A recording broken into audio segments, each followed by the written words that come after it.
आज हम राजस्थान की मिट्टियों के बारे में एक गहरी चर्चा करने वाले हैं। हमारे पास जो जानकारी है वो प्रतियोगी परीक्षाओं के लिए तैयार की गई है, पर हम इसे किसी किताब की तरह नहीं पढ़ने वाले। हाँ बिल्कुल, इसे हम एक सफर की तरह देखेंगे।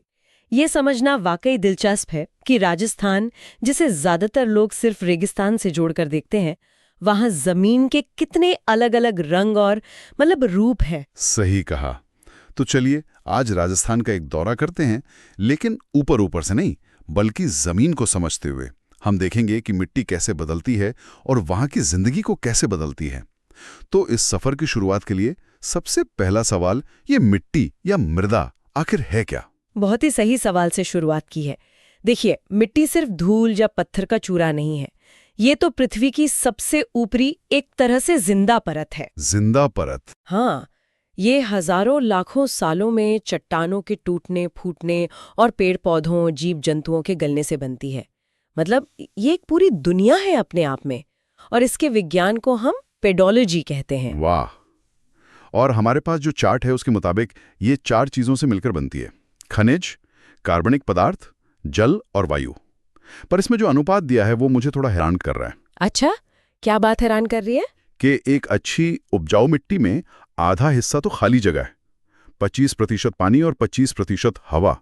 मैं तो हमेशा सोचता था कि मिट्टी मतलब सिर्फ ठोस खनिज। यही तो सबसे जरूरी बात है।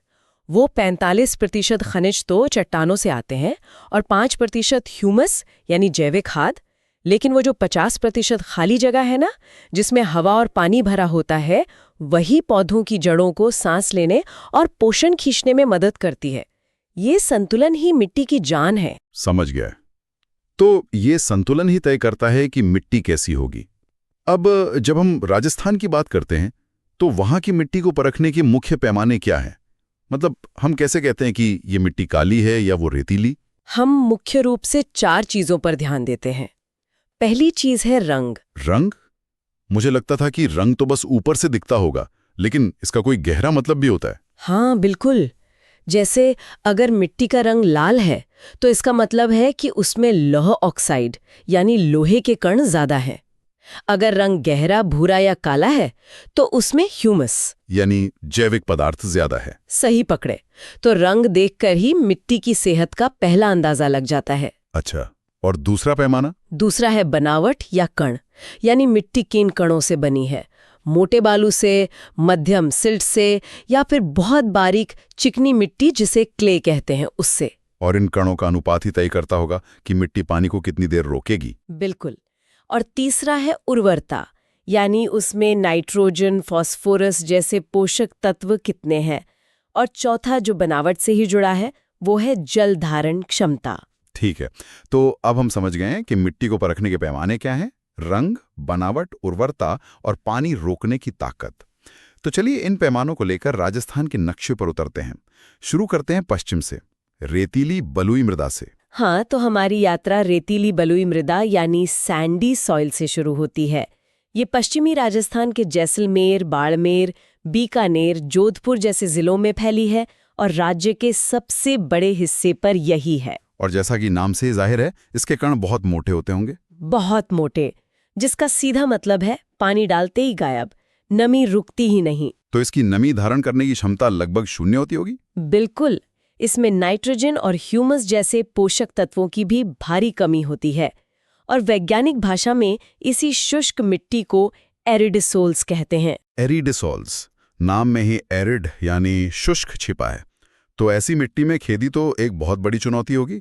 क्या उगता है फिर यहाँ? यहाँ वही फसलें उगती हैं जिन्हें पानी की जरूरत कम से कम हो, जैसे बाजरा, मोठ और मूंग। ठीक है, तो पश्चिम के सूखे इलाके से अब हम पूर्व की ओर बढ़ते हैं, जहां नदियां हैं।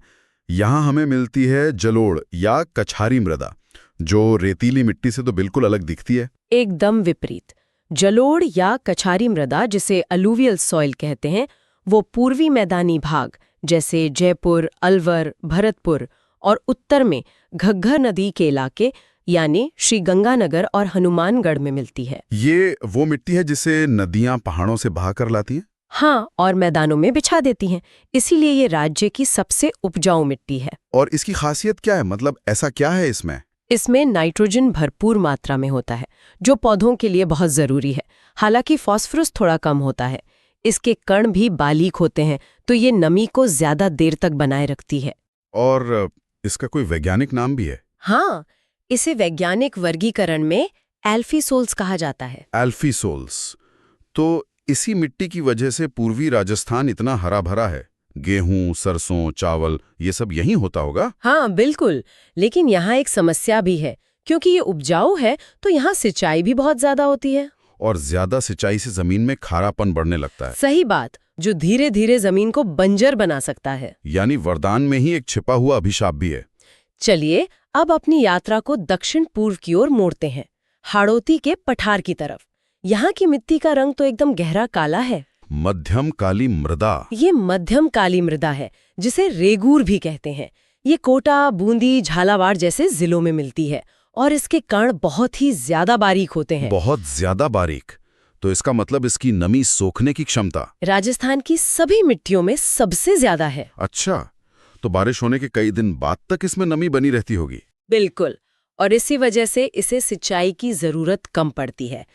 लेकिन इसकी एक और अनोखी बात है, गीली होने पर ये बहुत चिपचिपी हो जाती है और जब सूखती है तो इसमें मोटी मोटी दरारें पड़ जाती हैं। हाँ, मैंने तस्वीरें देखी हैं। ऐसा लगता है जैसे किसी ने खेत में हल चला दिया हो। इसीलिए तो इसे स्वतः जुताई वाली मृदा यानी सेल्फ प्लाउइंग सॉइल कहते हैं। किसान की दोस्त है ये मिट्टी, और वैज्ञानिक भाषा में इसे वर्टिसॉल्स कहते हैं। वर्ट का मतलब ही होता है उलटन पुलटना। तो इसका मतलब हाड़ौती क्षेत्र की आर्थिक किस्मत सीधे सीधे इसी काली मिट्टी से जुड़ी हुई है। आपने बिल्कुल सही पकड़ा। ये मिट्टी कपास, सोयाबीन, संतरा और अफीम जैसी महंगी नकदी फसलों के लिए बेहतरीन है, जो इस पूरे क्षेत्र की अर्थव्यवस्था की रीढ़ है। कमाल है। अब नक्शे पर कुछ और रंग भी दिख रहे हैं, लाल और पीले। चलिए अरावली की पहाड़ियों के आसपास चलते हैं। यहाँ लाल लोमी और लाल पीली मृदा मिलती है। इनमें क्या फर्क है? दोनों का मूल कारण तो एक ही है, लौह ऑक्साइड। पहले बात करते हैं लाल लोमी मृदा की। ये दक्षिणी राजस्थान यानी उदयपुर, डूंगरपुर, बांसवाड़ा में मिलती है। लौह ऑक्साइड की वजह से इसका रंग गहरा लाल होता है। हाँ, पूरे राजस्थान में मक्का के लिए यही मिट्टी सबसे अच्छी मानी जाती है। और ये जो दूसरी है लाल पीली मिट्टी, इसका रंग पीला क्यों हो जाता है? लाल पीली मृदा सवाई माधोपुर, भीलवाड़ा, टोंक जैसे जिलों में मिलती है। जब लाल मिट्टी में मौजूद लौह ऑक्साइड का जलयोजन होता है, मतलब पानी के साथ रासायनिक क्रिया होती है, तो उसका रंग पीला पड़ जाता है। बस इतना ही अंतर है। अच्छा, सिर्फ पानी की वजह से रंग बदल जाता है। और इन दोनों को वैज्ञानिक तौर पर क्या कहते हैं? इन्हें मोटे तौर पर इंसेप्टिसोल्स के वैज्ञानिक वर्ग में रखा जाता है। बहुत खूब। अब हमारे सफर के आखिरी पड़ाव पर दो और दिलचस्प मिट्टियां हैं, एक मिश्रित लाल काली और दूसरी भूरी रेतीली। मिश्रित लाल काली मृदा, जैसा नाम से ही साफ है, ये भीलवाड़ा, चित्तौड़गढ़ के पास मिलती है।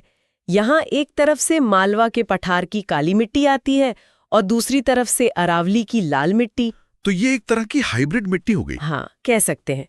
और इसमें कपास और मक्का दोनों अच्छे होते हैं। और ये भूरी रेतीली मिट्टी? भूरी रेतीली मृदा अरावली के पश्चिम में यानी अर्ध मरुस्थलीय इलाकों में मिलती है, जैसे पाली, नागौर, सीकर। इसमें एक बहुत अजीब बात है, जमीन में कुछ नीचे जाने पर चूमे की एक बहुत सख्त परत मिलती है, जिसे हार्ड पैन कहते हैं। Hard pan? ये क्या होता है? आप कल्पना कीजिए कि जमीन के कुछ फीट नीचे सीमेंट जैसी एक सख्त परत बिछी हो।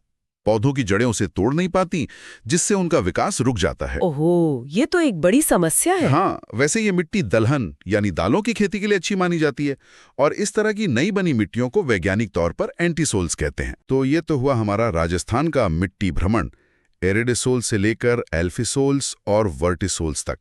वाकई बहुत विविधतापूर्ण है, लेकिन इतनी विविधता के साथ यकीनन चुनौतियां भी बड़ी होंगी। राजस्थान में मिट्टी से जुड़ी सबसे बड़ी समस्याएं क्या है? 3 बड़ी समस्याएं हैं। पहली और सबसे बड़ी है मृदा अपरदन यानी सॉइल इरोजन, मिट्टी का कटना। हाँ, पश्चिमी राजस्थान में तेज हवाएं रेत को उड़ाकर ले जाती हैं, जिसे पवन अपरदन कहते हैं। वहीं चंबल नदी के इलाके में पानी मिट्टी को इतनी बुरी तरह काटता है कि वहां गहरे गहरे गड्ढे बन जाते हैं, जिससे बीहड़ बनते हैं। बिल्कुल, उसे अवनलिका अपरदन कहते हैं। दूसरी बड़ी समस्या है मरुस्थलीकरण यानी उपजाऊ जमीन का धीरे धीरे रेगिस्तान में बदलना। और तीसरी? तीसरी है लवणता और क्षारीयता, मतलब जमीन का हारा हो जाना। इस जमीन को ऊसर या रेह भी कहते हैं। और इसी से जुड़ी एक खास समस्या का जिक्र आता है, सेम की समस्या। ये क्या है? सेम की समस्या खास तौर पर इंदिरा गांधी नहर के सिंचित इलाकों जैसे श्रीगंगानगर और हनुमानगढ़ की बड़ी त्रासदी है। अच्छा। नहर के कारण वहां इतना ज्यादा पानी जमीन में जाता है कि नीचे का पानी ऊपर सतह तक आ जाता है ओके। और जमीन दलदली हो जाती है। जा। ये पानी अपने साथ जमीन के अंदर का नमक भी ऊपर ले आता है, जिससे जमीन पूरी तरह खारी और बेकार हो जाती है। ये तो बहुत गंभीर समस्या है। तो इनसे निपटने के लिए क्या कोई ठोस उपाय किए जा रहे हैं? हाँ, कई स्तरों पर काम हो रहा है।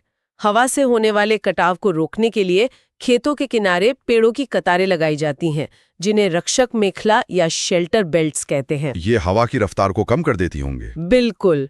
और रासायनिक खाद की जगह जैविक खाद का प्रयोग मिट्टी की जान लौटाने में मदद करता है। और खेती के तरीकों में भी कुछ बदलाव करने पड़ते होंगे। हाँ, वैज्ञानिक पद्धतियां अपनाना बहुत जरूरी है, जैसे ढालान वाली जमीन पर समोच्च कृषि करना, यानी कॉन्टूर फार्मिंग। मतलब ढलान के आर पार जुताई करना। सही कहा, ताकि पानी तेजी से बहकर मिट्टी को ना ले जा पाए। साथ ही फसल चक्र अपनाना, यानी फसलें बदल बदल कर बोना। हाँ, और सिंचाई के लिए, सेम जैसी समस्या से बचने के लिए, उसके लिए फव्वारा यानी स्प्रिंकलर और बूंद बूंद यानी ड्रिप सिंचाई सबसे कारगर उपाय हैं। पानी सीधा पौधों की जड़ों में जाता है, बर्बादी नहीं होती। और जो जमीन पहले से खारी हो चुकी है, उसे सुधारने के लिए जिप्सम का इस्तेमाल किया जाता है। तो आज का यह सफर वाकई आंखें खोलने वाला था। हमने देखा कि राजस्थान की मिट्टी सिर्फ रेत का एक समंदर नहीं है, बल्कि ये एक जटिल और विविध प्रणाली है।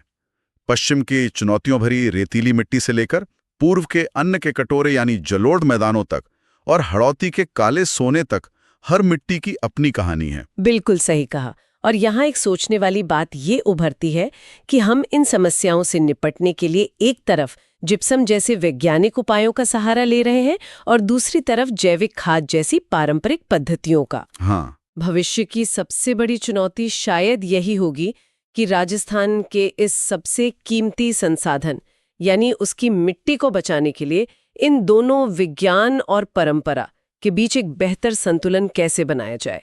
इन दोनों दृष्टिकोणों को और असरदार तरीके से कैसे जोड़ा जा सकता है, ये एक ऐसा सवाल है जिस पर आगे भी विचार करना जरूरी है।